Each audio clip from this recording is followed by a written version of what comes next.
urumva ngiye impamvu ngiye mora nshimira Nyakso ire reba filime umuntu ashobora kuza akabona imyaka 5 muri filime uhora umubonamo na episode ni mutamubonamo buri episode yose isohotse umubonamo ariko nana ari murabona nyine ko ashoboye yego izina rye ryaranze kurenga aho ngaho umuntu nyine niwe ushobora kuza kumukinira ariko se uje gukina akajya gushiramo nyine gutyo bisanzwe naguhereza nyine iki kintu kiratuma nyine abantu banagukunda byo byakumaririye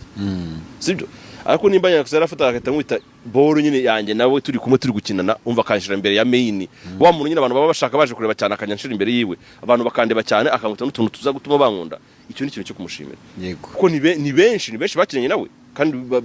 batari ku rwego twe turiho nose kuki ibyo bintu wicara kumva nyine ni for granted nyuko ibintu nyine ugomba guca amazi ngo nuko ngo nanjye yamemanga nanjye ngamukina no si ibintu wowe ufata nk'ibyo ari ukwiye never na rimwe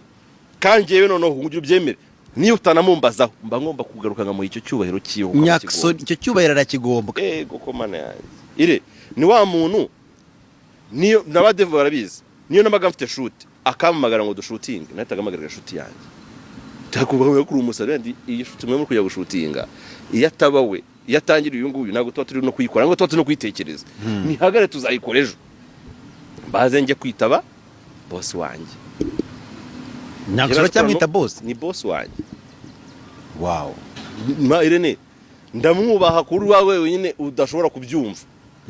Irega twari benshi hari Patino hari Prince hari Ramiboy hari Yannick hari Jado niyo uvamo ntari kumenya ko avuye niyo uvamo no kumenya ko navuyemo yego nikabona nubwo nagira amafaranga rutayiwe sibyo ikabona nubwo najya kuri hit nkamurusha amazi arashyuha ariko nibagirwa wabo wambeho kugira ubyemera impamvu nyina ashobora no gutinyuka kumwubahuka nuko mbizi ko ubumenyi bwose mfite ari ubwo yanusuriyeho rero simbona ngeze amahirwe ngo imihanda kankunda ngo mite numva ngo nduwadanje kuri we never ntago nzibagirwa ko icyo gikundiro mfite nyine ari akantu yanusuriyeho no skills rega n'ubumenyi nubwo nizo skills mfite wenda imihanda katayongeramo na blessings sibyo ntago bita bimva nyibe bimbiye makubyima ngo numve ko ntacyo ari cyo